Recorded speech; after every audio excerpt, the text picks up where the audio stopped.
Innal hamdalillah nahmaduhu wa nasta'inuhu wa nastaghfiruh wa na'udzu billahi min shururi anfusina wa min sayyiati a'malina may yahdihillahu fala mudhillalah wa may yudlilhu falan tajida lahu waliyyan mursyida. Ashhadu an la ilaha illallah wahdahu la syarikalah wa ashhadu anna Muhammadan abduhu wa rasuluh la nabiyya ba'dah. Ikhwati fillah, ma'asyiral hadirin wal hadirat, kaum muslimin dan muslimat yang dimuliakan Allah. Sama-sama kita kembali bersyukur pada Allah Subhanahu wa taala. Alhamdulillah pada malam yang penuh berkah ini kita kembali dipertemukannya dalam sebuah majelis yang mudah-mudahan majelis ini merupakan majelis yang bisa mendekatkan kita kepada surganya Allah Subhanahu wa ta'ala. Orang-orang yang keluar dari rumahnya tujuannya adalah untuk mendapatkan ilmu, fahuwa fi sabilillah, maka dia berarti berada berjuang di jalan Allah. Fadilahnya luar biasa. Dalam hadis itu Allah menyamakan menuntut ilmu itu dengan jihad fi sabilillah. Dan banyak lagi fadilah-fadilah yang lain yang mudah-mudahan semuanya bisa kita raih. Maka hadirlah di majelis ilmu dengan ikhlas, semata-mata mengharapkan ridha Allah Subhanahu wa ta'ala. Sama-sama kita senantiasa berselawat dan salam untuk Rasulullah sallallahu alaihi wasallam. Allahumma salli ala Muhammad wa ala ali Muhammad. Mudah-mudahan kita semakin mencintainya, semakin merindukannya. Mudah-mudahan kita senantiasa berbangga untuk berada di atas sunnahnya. Oleh karena itu, sewajarnya lah kita senantiasa menambah ilmu kita tentang sunnah-sunnah Rasulullah sallallahu alaihi wasallam. Dan mudah-mudahan kita mengamalkan semua sunnah itu berdasarkan kepada ilmu dan dalil-dalil yang ada. Kita berharap mudah-mudahan di hari mahsyar kita bisa mendapatkan syafaat dari beliau. Yauma la yanfa'u malun wala banun illa man atallaha biqalbin salim. Ikhwati fillah, ma'asyiral hadirin wal hadirat, rahimani Allah wa iyyakum. Kembali pada malam hari ini, Jumat kedua. Tema kita adalah Maqasidu As-Sunnatin Nabawiyah. Berbicara seputar sunnah atau hadis Rasulullah sallallahu alaihi wasallam. Kita sudah masuk pada pembahasan metode ideal di dalam memahami sunnah atau di dalam memahami hadis Nabi. Pada pertemuan yang terakhir yang kita bahas adalah metode pertama, yaitu at-tahaqquq min sihhati al-hadisin nabawi. Memastikan kesahihan sebuah hadis. Ini langkah pertama. Nggak mungkin kita pindah ke langkah berikutnya sebelum langkah pertama ini selesai. Memastikan kesahihan sebuah hadis. Iya ndak itu hadis Nabi? Benar ndak? Sahih tidak hadisnya? Maka perlu kita untuk membaca, mengetahui penjabaran para ulama, bagaimana penjelasan para ulama tentang sebuah hadis. Oh, ternyata hadis itu adalah hadis yang sahih. Maka barulah berangkat pada menuju tahap-tahap yang berikutnya, karena dia sudah sahih. Tapi kalau ternyata hadisnya adalah hadis yang ternyata dhaif atau mungkar atau palsu, maudhu'. Hadis maudhu' itu bahasa kitanya hadis palsu. Kalau sudah ternyata para ulama mengatakan itu sebagai sebuah hadis yang palsu, tidak ada gunanya lagi untuk diambil hukum. Buat apa diambil sebuah hukum ternyata hadisnya adalah palsu? Karena hadis palsu, hadis dhaif itu sebuah hadis yang tidak bisa dipegang dan tidak boleh dijadikan sebagai landasan hukum. Walaupun ada nanti perbedaan sedikit di kalangan para ulama, apakah dibolehkan untuk menggunakan hadis-hadis dhaif pada fadailul amal untuk menambah semangat amal. Artinya dengan adanya hadis itu semangat kita untuk mengamalkan sesuatu yang jelas-jelas ada anjurannya. Cuma motivasi ini ternyata hadisnya dhaif. Nah, di sini memang ada sebagian di antara ulama yang sedikit agak bermudah-mudah artinya dibolehkan kalau sekedar untuk memotivasi mengamalkan sebuah ibadah yang benar ibadah itu sebagai sebuah sunnah. Tapi kalau seandainya hadis dhaif itu berkaitan dengan menambah sebuah amalan, itu tidak bisa dijadikan pegangan. Karena menambah sebuah amalan atau menyatakan itu sebagai sebuah amalan yang masyru' tentu memerlukan landasan yang kuat.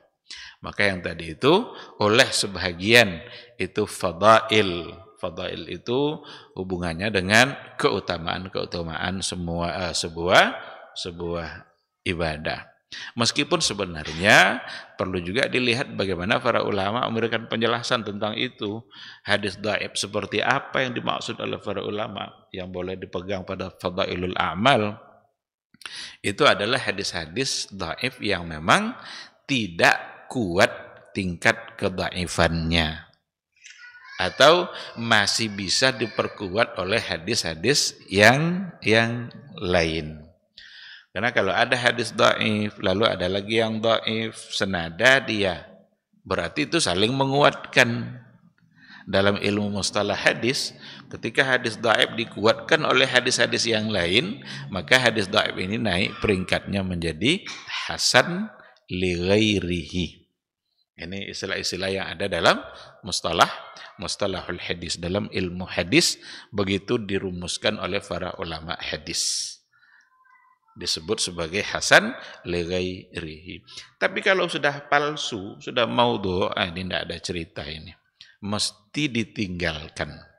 Dan ternyata perkembangan masyarakat dunia Islam ternyata memang secara fakta kita bisa melihat berapa banyak hadis-hadis yang sebenarnya kedudukannya adalah palsu oleh para ulama, tetapi menjadi pegangan oleh sebahagian orang.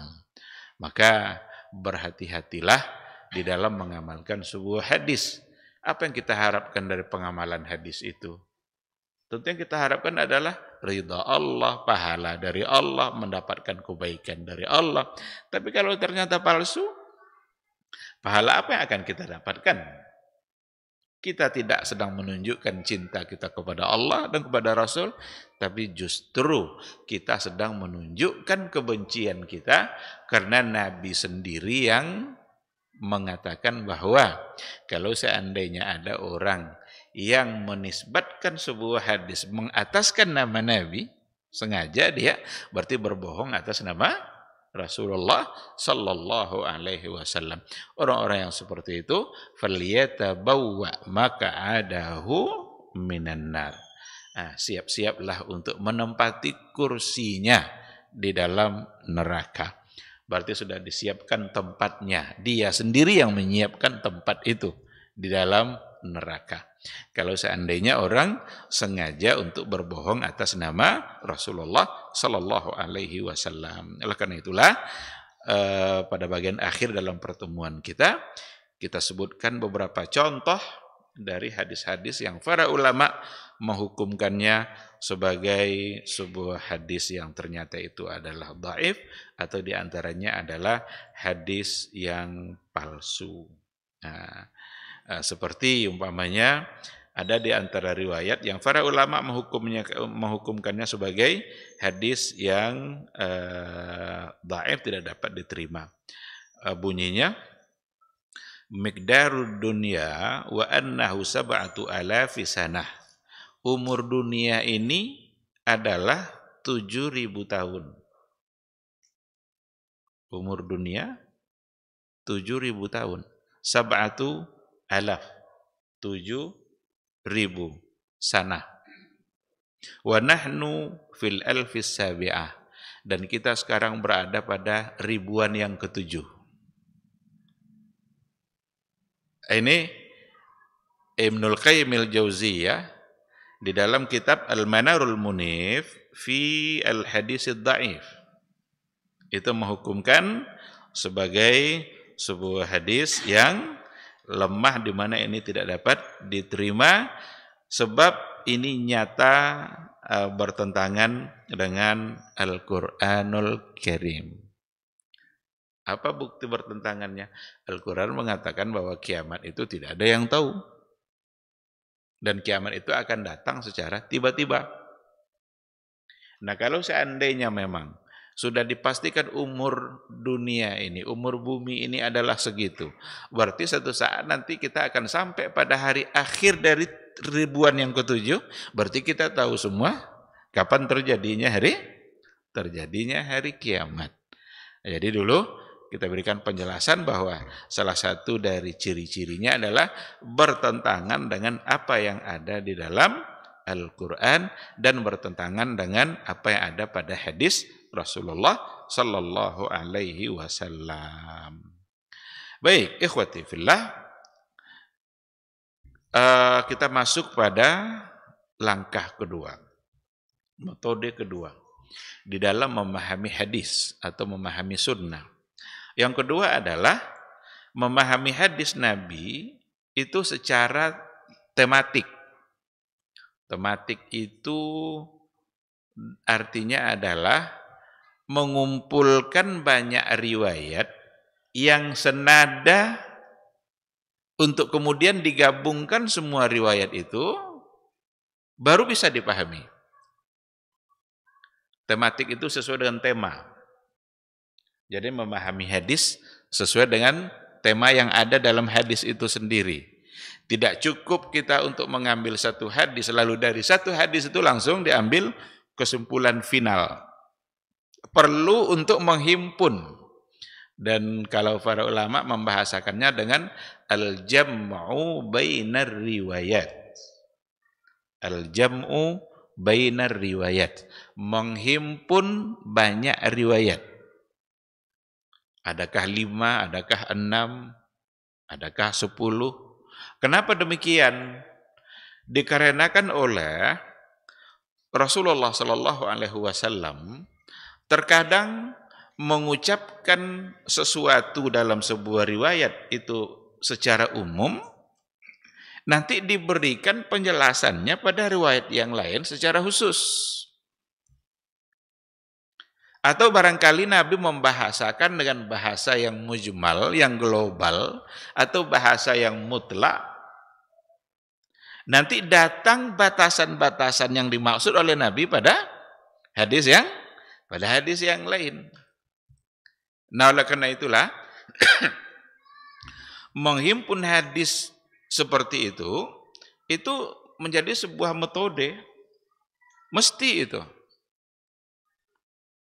Dan dipahami semua hadis itu, dipahami semua riwayat. Kalau kita dengar dan kita baca apa ungkapan para ulama tentang keharusan untuk menghimpun banyak riwayat, kita bisa membaca ungkapan-ungkapan ulama-ulama besar. Contoh Imam Ahmad. Apa kata Imam Ahmad? Sebuah hadis jika belum dikumpulkan dari berbagai jalan, maka kamu tidak akan bisa memahaminya. Sebab sebahagian hadis itu menafsirkan sebahagian yang lain. Sebagian hadis menafsirkan sebagian yang lain. Beliau juga berkata, demi Allah, saya merasa heran dengan orang yang membaca hadis dari satu riwayat, lalu ia mengatakan, saya telah memahaminya. Padahal dia baru membaca dari satu riwayat. Demi Allah, kami biasa membaca hadis dari 6 atau 7 riwayat hingga jelas bagi kami apa maksudnya. Ini ungkapan Imam Ahmad. Kami, kata beliau, kami itu berarti dia dan juga ulama-ulama yang lain. Karena di zaman Imam Ahmad itu banyak sekali ulama-ulama hadis yang sezaman. Yahya ibnu Ma'in, Imam Al-Marwazi, dan ulama-ulama hadis yang lainnya. Bahkan mereka saling menimba ilmu atau saling belajar. Jadi kata beliau, dia merasa heran kalau ada orang yang sekali dapat satu hadis lalu menyimpulkan itulah kesimpulan final. Heran dia. Karena dia yang melakukan tidak seperti itu. Kami katanya mengumpulkan riwayat itu bisa sampai 6 atau sampai 7 untuk kemudian baru paham, baru mengerti apa sesungguhnya yang dimaksudkan oleh Nabi kita melalui hadis itu. Yahya ibn Ma'in juga mengucapkan hal yang sama, tapi lebih dahsyat lagi. Apa kata Yahya ibn Ma'in? Jika kami belum menulis hadis dari 30 riwayat, kalau tadi 6 atau 7, maka kami belum akan memahaminya. Itu ungkapan Yahya ibn Ma'in. Nah, ungkapan-ungkapan mereka itu menunjukkan sebuah metode. Jadi dari apa yang dilakukan oleh para ulama disimpulkan di situ sebagai sebuah manhaj, metode, cara di dalam memahami hadis. Kadang di sini Nabi bicara dengan bahasa yang lebih umum, sementara pada riwayat yang lain khusus. Atau ada Nabi menyebutkan secara khusus yang ternyata memang tidak bisa berlaku untuk selain dia. Nah, itu semua akan dapat dipahami dengan metode al-jam'u bainar riwayat. Nah, kita coba lihat. Kita coba ambil contohnya. Bagaimana nanti dengan mengumpulkan banyak riwayat, dari situ kita bisa mengetahui apa hukum yang ada di dalamnya. Kalau ada larangan, siapa yang dilarang? Kalau ada kebolehan, siapa yang dibolehkan? Atau barangkali saat ini dibolehkan, ada kondisi tertentu tidak dibolehkan. Itu semua akan dipahami melalui al-jam'u bainar riwayat. Kita ambil contoh pertama, hadis larangan untuk berpuasa saat musafir. Kalau kita safar, boleh enggak kita berpuasa? Atau apakah dilarang untuk berpuasa? Karena riwayat larangan ada. Ada riwayat Nabi melarang untuk berpuasa, bahkan Nabi mengatakan tidak baik puasa saat kita safar. Kita baca riwayat yang pertama. Ini riwayatnya adalah hadis yang sahih, ada di dalam Sahih Imam Bukhari. Kana Rasulullah sallallahu alaihi wasallam fi safarin fara'a zihaman wa rijalan qad dhallala alaihi. Rasulullah sallallahu alaihi wasallam dalam safar, dia melihat ada gerombolan orang, sekerumunan orang qad dhallala alaihi, mengelilingi seseorang, ada seorang laki-laki yang dikelilingi. Faqala, Nabi berkata, "Ma hadza?" Apa ini? Kok kalian kerumunin seperti itu? Faqalu saimun. Dia sedang berpuasa. Sementara dia hampir pingsan dengan puasanya tadi itu. Faqala sallallahu alaihi wasallam, maka Nabi berkata, Rasulullah sallallahu alaihi wasallam berkata, "Laisa minal birri as-siyamu fis safari." Laisa minal birri. Tidak termasuk kebaikan atau tidak ada baiknya. As-saumu au as-siyamu fis safar. Puasa saat safar.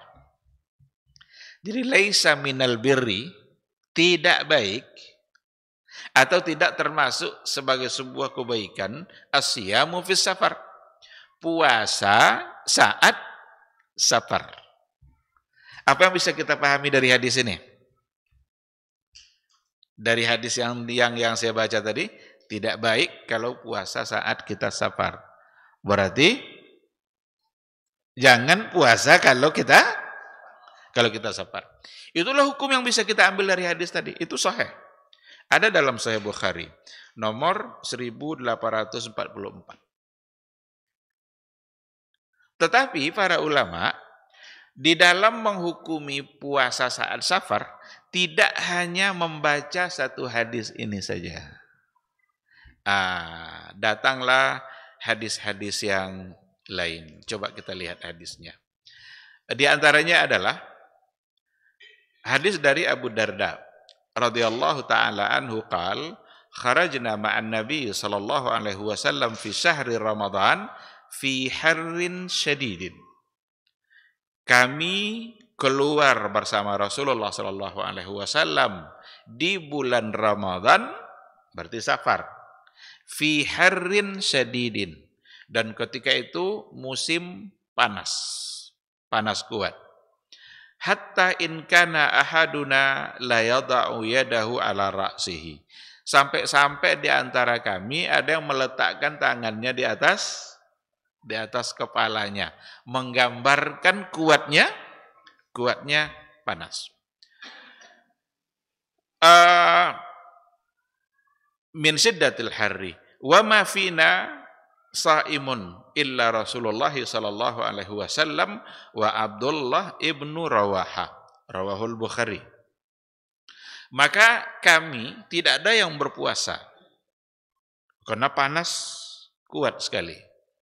Tidak ada kami yang berpuasa illa kecuali Rasulullah sallallahu alaihi wasallam wa Abdullah ibnu Rawaha. Kecuali Rasul dan Abdullah ibnu Rawaha. Berarti semua mereka berbuka, tidak ada yang puasa. Yang puasa hanya dua, Rasul dan Abdullah ibnu Rawaha. Dua dia yang tidak puasa. Ada perbedaan tidak riwayat ini dengan yang pertama tadi? Ada. Nabi bilang laisa minal birri asyamu fis safar. Tidak baik kalau puasa saat safar. Tapi sementara di riwayat yang kedua, Rasul sendiri berpuasa. Dia bersama Abdullah ibnu Rawaha. Riwayat yang ketiga dari Abu Sa'id Al-Khudri. Ada dari Abu Sa'id Al-Khudri radhiyallahu taala anhu, qala safarna ma'a Rasulillah sallallahu alaihi wasallam. Kami musafir bersama Rasul. Jadi peristiwa safarnya para sahabat bersama Nabi itu banyak, sering. Kalau tadi diriwayatkan oleh Abu Darda. Kalau yang ini diriwayatkan oleh Abu Sa'id Al-Khudri. Jadi kami safar bersama Rasulullah sallallahu alaihi wasallam, dan juga safarnya itu di dalam bulan Ramadan. Tentu saja kalau kita bicara berbuka itu hubungannya nanti dengan dan Ramadan. Kalau safarnya di hari-hari biasa ya otomatis tidak akan bersinggungan dengan persoalan puasa. Maka ketika ada riwayat yang hubungannya kami safar bersama Nabi lalu hubungannya sama berbuka puasa, dipastikan itu adalah dalam bulan Ramadan. Lalu kata Abu Sa'id, fayasumus sha'im wa yuftirul muftir fala ya'ibu ba'duhum ala ba'din. Sebagian ada yang puasa, sebagian ada yang berbuka. Di sini tidak disebutkan siapa orangnya, tapi Abu Sa'id hanya mengatakan sebagian mereka ada yang berpuasa di antara kami dan di antara kami ada juga yang berbuka. Fala ya'ibu ba'duhum ala ba'din. Maka sebahagian kami tidak mencela sebagian yang lain. Artinya yang berpuasa tidak mencela yang berbuka tidak pula mencela yang berpuasa. Ya, yang mau puasa-puasa, yang tidak. Apakah Rasul ikut berpuasa atau tidak? Di sini tidak disebutkan. Yang jelas sebagian kami berbuka dan sebagian lagi berpuasa. Hanya saja penekanannya mereka saling menghargai, tidak melarang. Yang berbuka ya udah berbuka saja, tidak dilarang dan tidak dicela. Yang melanjutkan puasa ya silakan lanjutkan. Ada riwayat yang keempat, dalam perjalanannya Rasulullah SAW juga dalam menuju sebuah peperangan, menuju satu peperangan. Nabi dalam perjalanan itu menyuruh sahabat-sahabat itu untuk berbuka, karena sebentar lagi akan menghadapi musuh. Jadi Nabi menyuruh berbuka. Akan tetapi mereka tidak berbuka. Karena Nabi sendiri ketika itu belum berbuka. Nah, apa yang dilakukan oleh Nabi? Rasulullah SAW mengambil air minum, kemudian meminumnya dan memperlihatkan kalau dia sudah membukakan puasanya di hadapan para sahabat. Ketika itu Nabi menyuruh semuanya berbuka karena Nabi sudah berbuka. Lalu Rasulullah SAW mengatakan, orang yang kalau tidak juga berbuka, seandainya ada juga yang tidak berbuka, ulaikal usa, ulaikal usa, ulaikal usa. 3 kali diulang oleh Nabi. Mereka durhaka, mereka durhaka, mereka durhaka. Sebab Nabi sudah memerintahkan dan Nabi sudah memulai untuk berbuka. Kalau ada juga yang tidak berbuka, kata Nabi, ulaikal usa. Mereka adalah durhaka. Dari sini, dari 4 riwayat ini, kalau kita coba lihat keempat-empatnya, nampaknya memangnya di dalam ada hukum yang berlawanan. Yang pertama, mengatakan bahwa laisa minal birri as-siyamu fis safar. Tidak baik kalau seandainya tetap berpuasa saat safar. Seolah-olah hadis pertama itu melarang kita untuk berpuasa pada saat kita safar. Tapi 3 riwayat berikutnya ternyata menggambarkan tak mengapa kalau seandainya tetap berpuasa. Karena dalam satu perjalanan, kata Abu Darda, semua mereka berbuka, kecuali Rasul dan Abdullah ibn Rawaha. Kalaulah memang tidak baik berpuasa saat safar, tidak mungkin Nabi tetap berpuasa. Begitu juga pada riwayat yang 2 berikutnya. Sebagian berpuasa, sebagian tidak. Yang sebagian puasa membiarkannya, tidak mencelanya. Yang berbuka juga tidak mencela yang berpuasa. Tidak mungkin semata-mata dikatakan tidak baik puasa saat safar, sementara sebagian mereka di hadapan Nabi tetap berpuasa. Nah, para ulama di hadapan riwayat-riwayat yang ada, disitulah mereka untuk mencoba untuk menggali hukumnya. Apa sebenarnya hukumnya kalau seandainya kita berpuasa atau tidak berpuasa pada saat kita safar. Kalau dibawa kepada ayat, ada rukhsahnya. Faman kana minkum maridan aw ala safarin fa iddatu min ayyamin ukhar. Kalau seandainya kalian sakit atau kalian dalam keadaan safar, maka fa iddatu min ayyamin ukhar. Seandainya kalian tidak berpuasa, tidak apa-apa, maka ganti puasa itu pada hari yang lain. Dapat kita landasan syar'inya dari Al-Quran untuk mengatakan bahwa safar itu adalah sebagai uzur syar'i. Nah, tetapi karena ada riwayat-riwayat yang sepertinya berbeda dan bertentangan, maka disitulah para ulama punya andil di dalam memberikan penjelasan. Ibnu Hajar Al-Asqalani memberikan kesimpulan, memberikan analisanya tentang riwayat-riwayat yang berkaitan dengan yang tadi itu. Kata beliau bahwa larangan untuk berpuasa saat safar itu tidaklah berlaku secara mutlak. Kebolehan untuk berbuka itu juga bukan merupakan sesuatu yang berlaku secara mutlak. Tapi menurut beliau berdasarkan analisa terhadap riwayat yang ada, Orang-orang yang kalau seandainya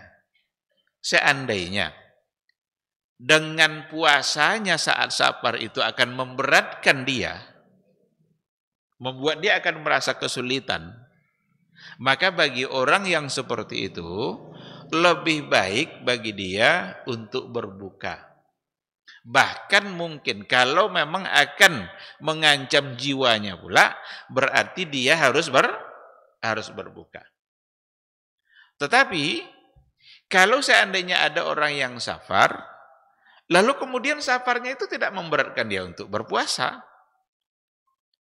Apalagi safar seperti yang kita lakukan pada hari ini. Kalau dulu itu kan perjalanan mendaki bukit dengan tanah jalan yang tidak baik, padang pasir dan lain sebagainya. Kalau sekarang kan, kalau kita ke Malaysia, persis 1 jam sampai di Malaysia.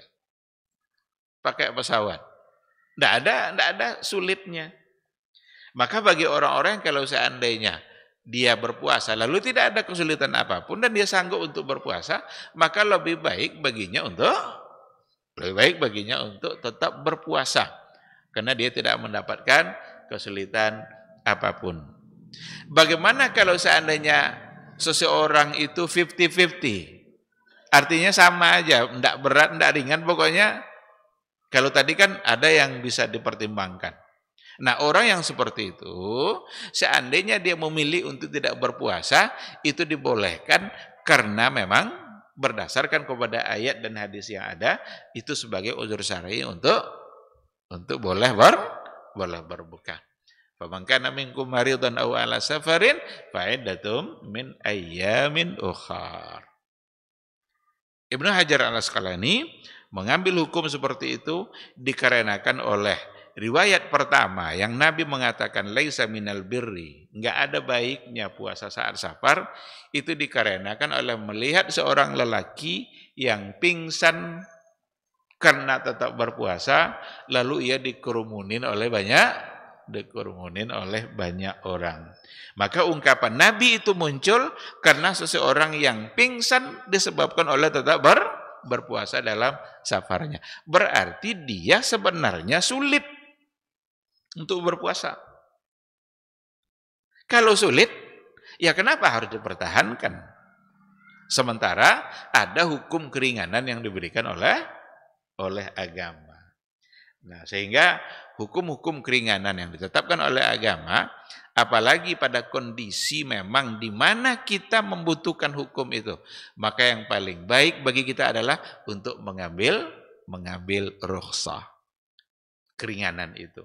Karena ada juga orang yang tidak mau mengambilnya. Umpama dia tidak mau untuk menjamak sholatnya.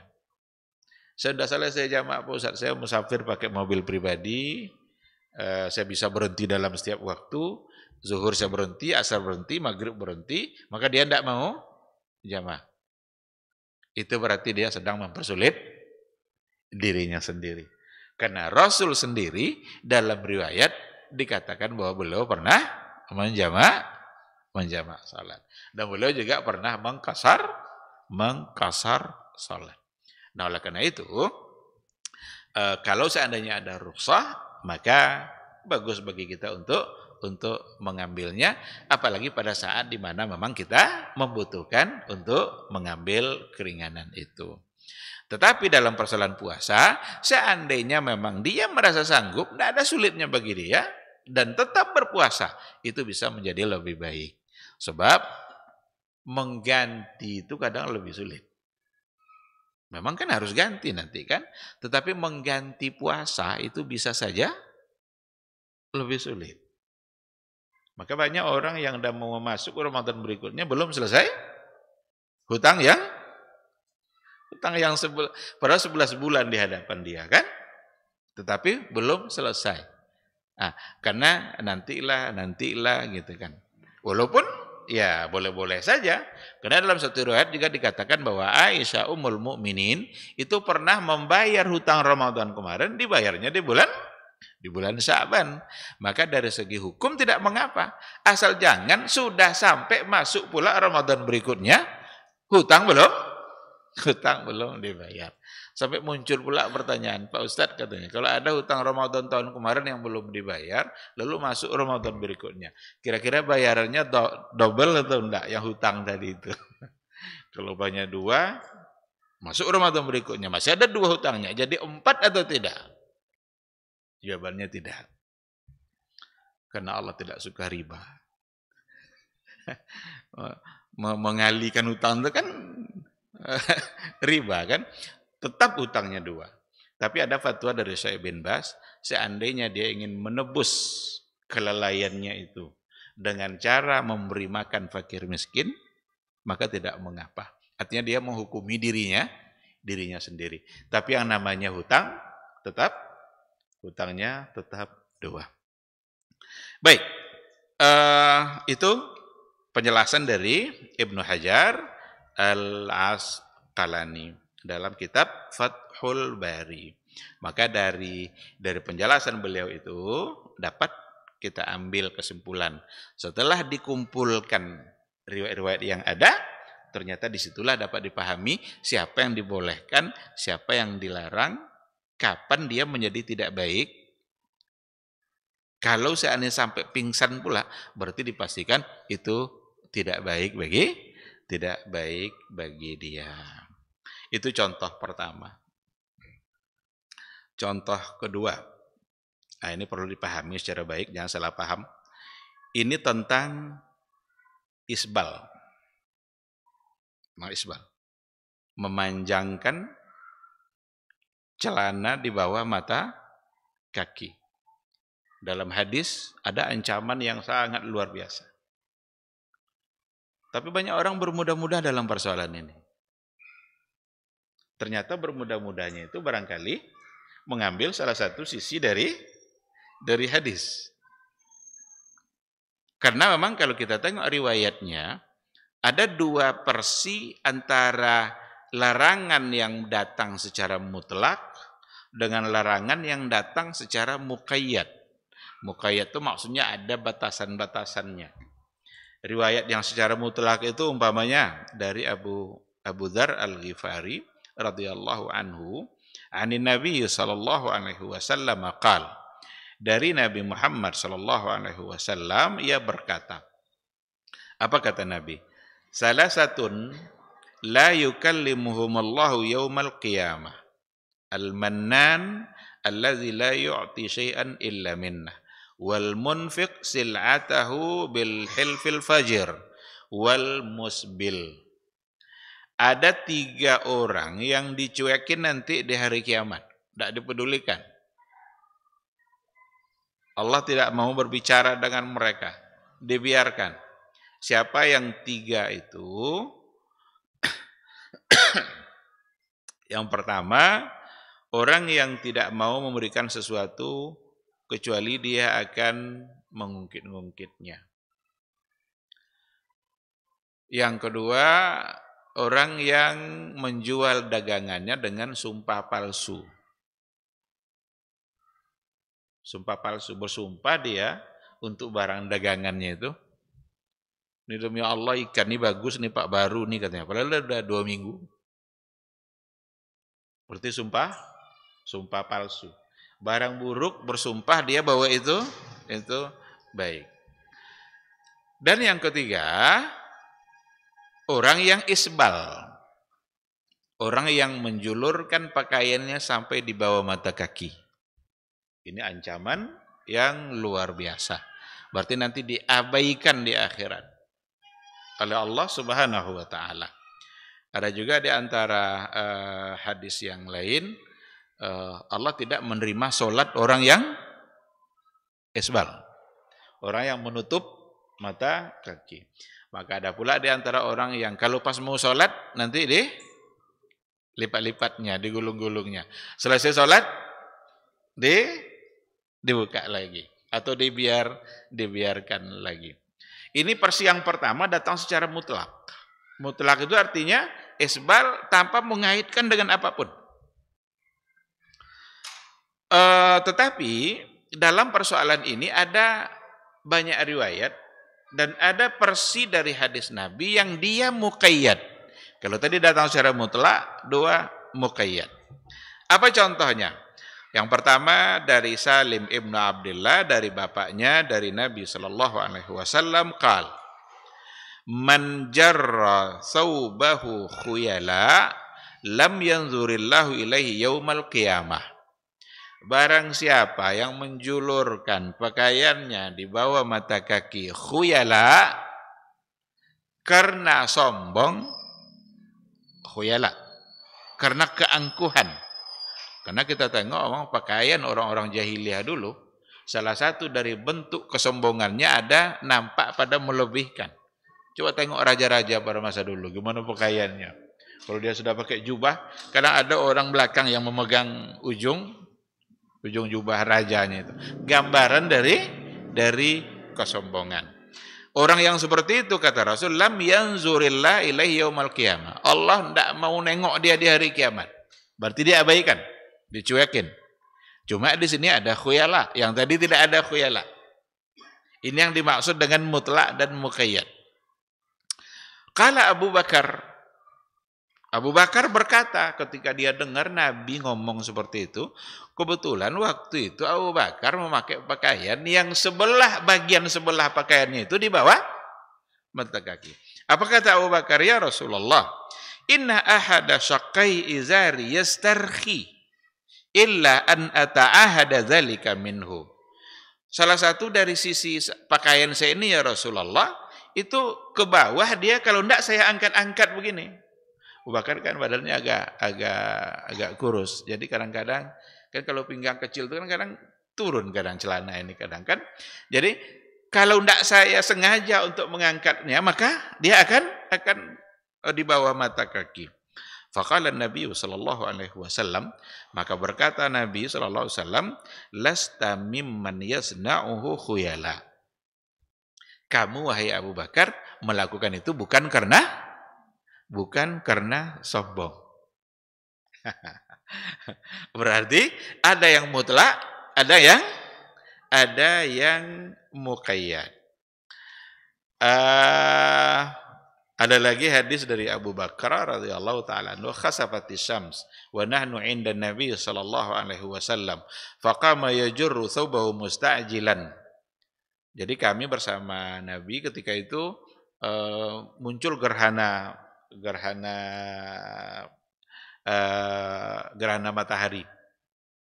Tiba-tiba Nabi berdiri yajurru thawbahu musta'jilan hatta atal masjid. Nabi itu berjalan ke masjid buru-buru dia dan ketika itu nampak pakaiannya sedikit agak ke bawah. Yajurru thawbahu. Wasaban nasu, dan manusia ikut bersama Nabi kemudian salat dua rakaat. Jadi peristiwanya ketika gerhana matahari. Tapi yang digaris bawahi dalam penjelasan ini adalah ketika faqama yajurru thawbahu. Nabi berdiri sambil mengangkat pakaiannya. Itu riwayat yang di situ menggambarkan terjadi pada Nabi pada saat itu. Jadi jangan pula dipahami nanti pada semua keadaan. Ada lagi dari Abu Hurairah, anna Rasulullah sallallahu alaihi wasallam qaal, la yanzurullahu yaumal qiyamah ila man jarra izarahu batara.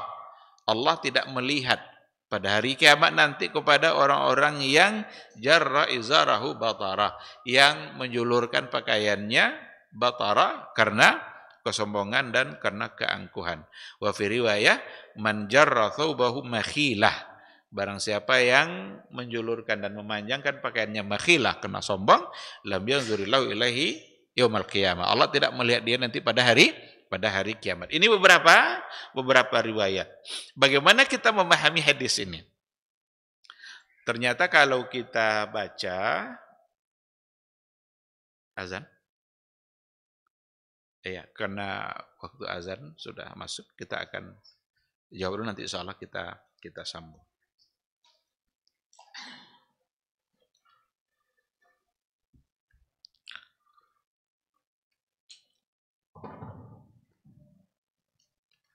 Allahu Akbar, Allahu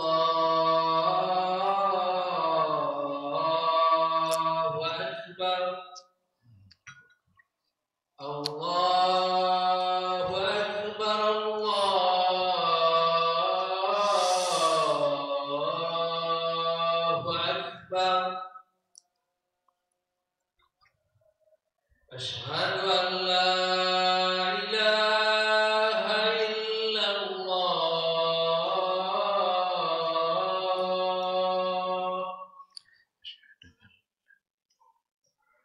Asyhadu an la ilaha illallah.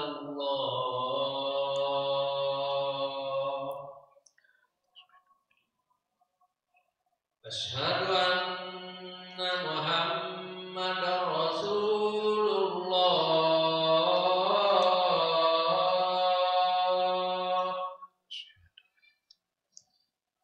Asyhadu anna Muhammadar Rasulullah.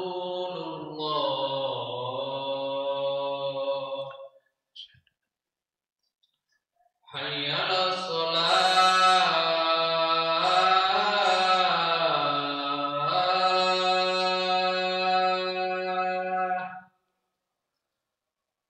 Hayya 'alas shalah.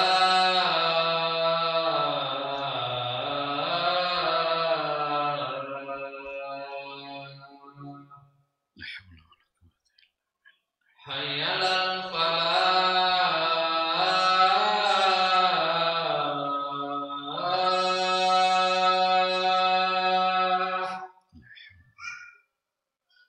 Hayya 'alal falah.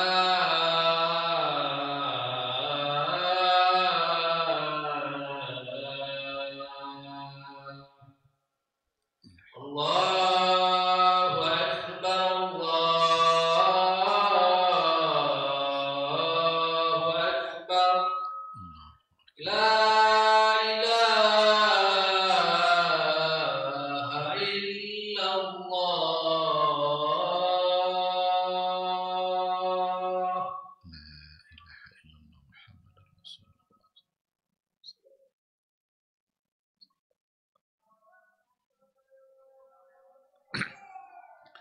Bismillahirrahmanirrahim. Alhamdulillah wassalatu wassalamu ala Rasulillah wala haula wala quwata illa billah.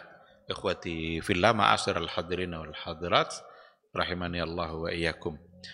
Kembali kita kepada materi kita. Kita coba lihat bagaimana para ulama memahami. Ibnu Hajar, Al-Asqalani, Imam An-Nawawi rahimahumullah, mereka mencoba untuk memahami kedua riwayat tadi itu, antara yang mutlak dengan yang muqayyad. Ibnu Hajar mengatakan bahwa hadis-hadis ini menunjukkan bahwa sesungguhnya isbal apabila dilakukan karena kesombongan itu adalah sebagai dosa besar. Jadi ancaman berat tadi itu Allah tidak berbicara, Allah mengabaikan dia, tidak mau melihatnya. Ancaman itu, kalau kita lihat hadis tadi, kata Ibnu Hajar, memang adalah apabila dilakukan karena kesombongan itu adalah sebagai dosa besar. Adapun isbal yang bukan karena sombong secara zahir diharamkan juga. Akan tetapi takyid itu batasan karena kesombongannya itu yang terdapat di dalam hadis itu memang menyebabkan bahwa kemutlakan ancaman bagi pelaku isbal kepada ancaman yang berat tadi itu maksudnya adalah yang ada pada yang muqayyadnya. Tetapi dari segi hukum, kalau seandainya dia bukan kena sombong, mungkin tidak kena pada ancaman tadi itu. Tetapi hukumnya tetap ini oleh Ibnu Hajar. Dibedakan antara ada hukum dan ancaman, berarti dia tetap salah, tetap berdosa. Cuma kalau tidak sombong ya tidak kena oleh ancaman tadi. Secara zahir dapat dipahami seperti itu. Karena ada takyidnya. Maka isbal berarti kalau dilakukan atas dasar kesombongan, maka kena oleh ancaman yang berat tadi. Tapi kalau seandainya tidak, berarti ancaman berat itu tidak kena karena dia melakukan bukan kena kesombongan. Dan bahkan bisa saja nanti hukumnya di bawah haram. Sebab Imam Nawawi juga mengatakan isbal yang di bawah mata kaki itu haram apabila dilakukan karena kesombongan, tapi jika tidak maka ia akan menjadi makruh. Jadi makruh oleh Imam An-Nawawi. Apa arti makruh? Makruh itu artinya dibenci. Dalam hukum Islam, salah satu dari hukum takrib itu ada namanya makruh. Makruh dibenci. Apa makna dibenci dan siapa yang membenci? Allah dan Rasul. Maka kata Imam Malik, kalau memang hukumnya makruh dan makruh itu Allah yang membencinya, tidakkah kita pantas juga untuk membenci yang dibenci Allah dan Rasul?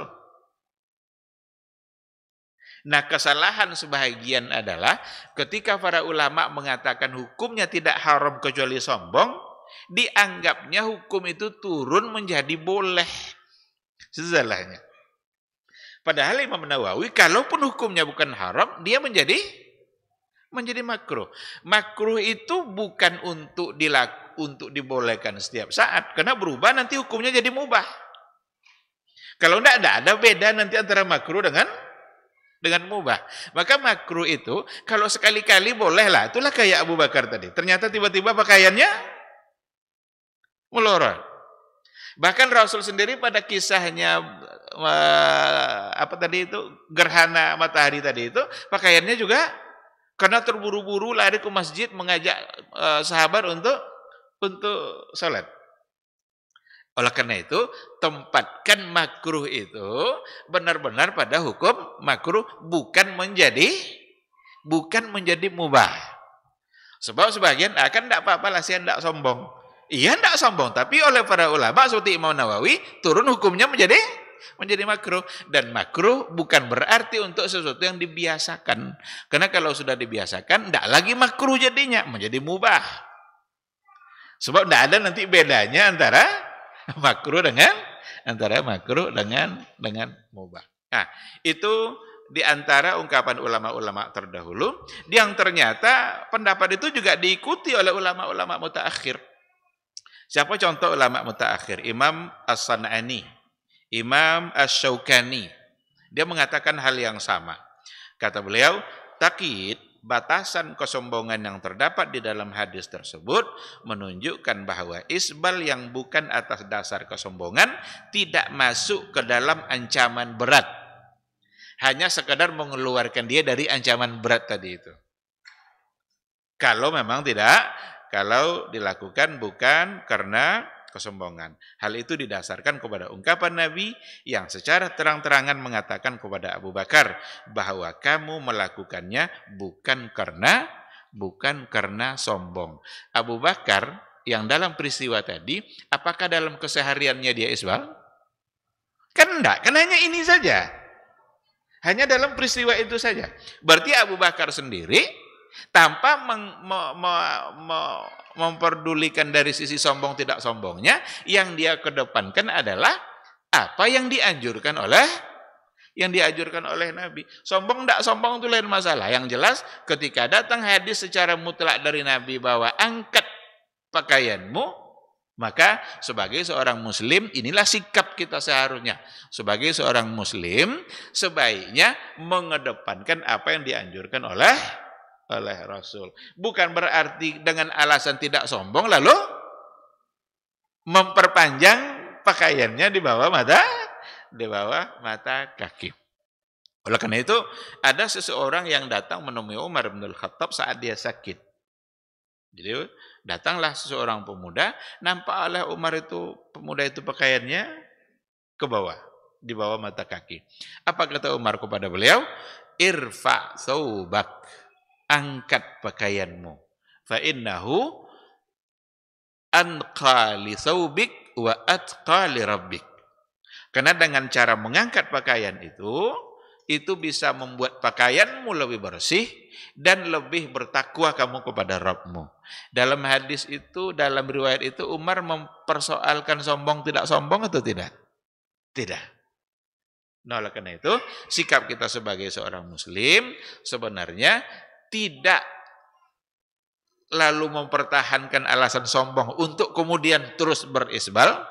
Bukan itu sikap sebagai seorang muslim. Tetapi adalah dengan melaksanakan anjuran Nabi agar pakaian kita lebih diangkat di atas mata kaki tanpa menghiraukan sombong atau tidak.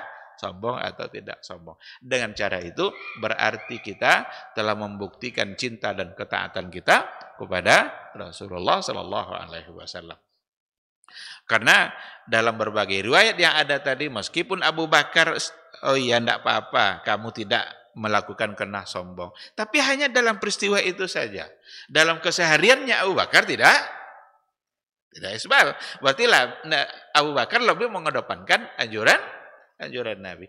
Nabi sendiri dalam hadis tadi hanya sekali itu pula. Barangkali karena dia terburu-buru dan lain sebagainya, lalu tidak terlalu memikirkan jubahnya dan lain sebagainya, sehingga agak ke bawah. Dan hanya ketika itu saja. Bukan dalam setiap keadaan. Ini. Kalaupun hukumnya akan turun dari haram menjadi makruh seperti oleh Imam Nawawi, tapi makruh itu sendiri bukanlah sesuatu yang harus disamakan dengan mubah. Makruh itu dibenci oleh Allah dan Rasul, maka sebaiknya kita juga ikut membenci. Seandainya sekali-kali udah lambat makan, perut sudah keroncong, ikat pinggang udah lapang, turun sedikit celananya. Kan bisa enggak seperti itu? Sekali-kali kita terjadi turun celana kita kemudian di bawah mata kaki. Itu insya Allah bukan karena sombong, dan bukan karena menjadikannya sebagai sebuah kebiasaan atau sengaja membuat pakaian yang di bawah mata kaki. Begitulah ceritanya dalam contoh yang kedua ini terkait dengan hukum isbal atau memanjangkan pakaian di bawah mata kaki. Ada dua versi, ada yang datang secara muqayyad dan ada yang datang secara mutlak. Yang muqayyad itu dihubungkan dengan sombong, yang mutlak tanpa disebut kesombongan. Oleh karena itu, kalau memang melakukannya atas dasar sombong, berarti ancaman besar tadi dia dapatkan. Kalau tidak, ancaman besar dia tidak dapatkan. Itu secara hukumnya ada pada hadis Nabi secara zahir. Tapi bisa-bisa hukumnya di makruh, dan sekali lagi makruh bukan berarti untuk dibiasakan. Seandainya terjadi sekali-kali karena keadaan tertentu, samalah dengan peristiwa Abu Bakar yang ternyata terjadi juga pada dia hal-hal yang secara zahir dilarang, tetapi dia melakukannya bukan karena kesombongan. Baik, ikhwati fillah, ini mungkin kajian kita pada malam hari ini. Cukup satu tahapan, yaitu bagaimana kita memahami hadis Nabi dengan mengumpulkan berbagai macam riwayat yang kita ambil hanya 2 contoh, tapi yakinlah bahwa akan ada banyak contoh-contoh yang lain yang dengan menghimpun banyak hadis kita akan dapat memahami apa yang diinginkan oleh Rasul dari hadis yang dia sampaikan. Terima kasih. Kayaknya masih ada waktu, kita tutup atau ada pertanyaan?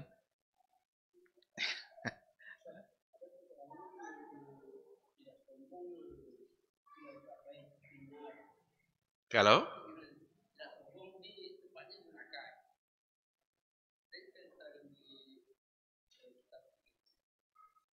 wallahu alam. Kalau yang hubungannya dengan ancaman berat, memang dikaitkan dengan kesombongan. Tapi yang tidak dihubungkan sama kesombongan, itu larangan yang datang secara mutlak dari Nabi. Itulah contoh tadi kan ketika dikatakan Allah tidak melihatnya Itu tidak disebutkan sombongnya. Al-musbil izarahu. Berarti Allah tidak melihat, tidak memperhatikannya. Dicuekin nanti di hari mahsyar. Nah, ancaman berat ini dikaitkan dengan kesombongan. Karena ada riwayat juga Allah tidak melihatnya pada hari kiamat orang-orang yang kalau seandainya menjulurkan pakaiannya karena sombong. Berarti kan sejalan kan? Ini tidak disebutkan sombongnya, ini disebutkan sombongnya. Kalau ketemu antara mutlak sama muqayyad, maka muqayyad yang didahulukan.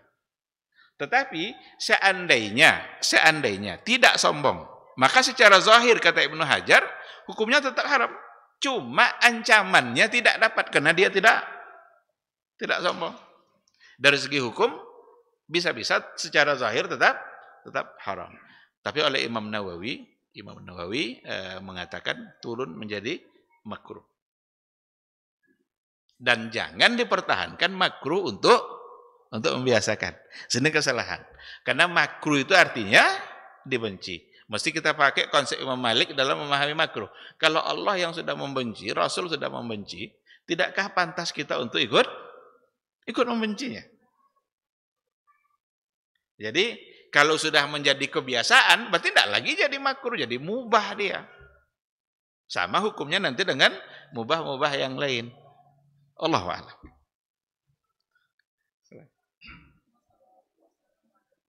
Puasa Ramadan.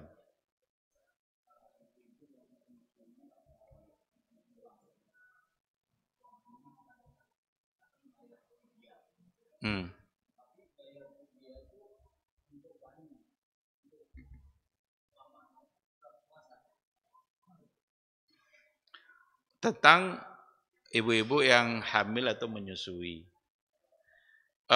Di sini ada perbedaan pandangan di kalangan para ulama. Hukum asalnya membayar puasa tetap dengan puasa. Hukum asalnya. Tapi kalau seandainya tidak sanggup untuk berpuasa, maka banyak yang mengedepankan pendapatnya Ibnu Abbas itu dengan membayar fidyah. Coba umpamanya Ramadan ini hamil, Ramadan besok menyusui, Ramadan ketiga hamil, Ramadan 4 menyusui, kapan dia mau mengganti? Jadi apa yang dikatakan oleh Ibnu Abbas itu bisa mendapat tempat dan jadi pilihan. Kalau memang tidak sanggup, tapi hukum asalnya kalau sanggup mengganti, maka mengganti.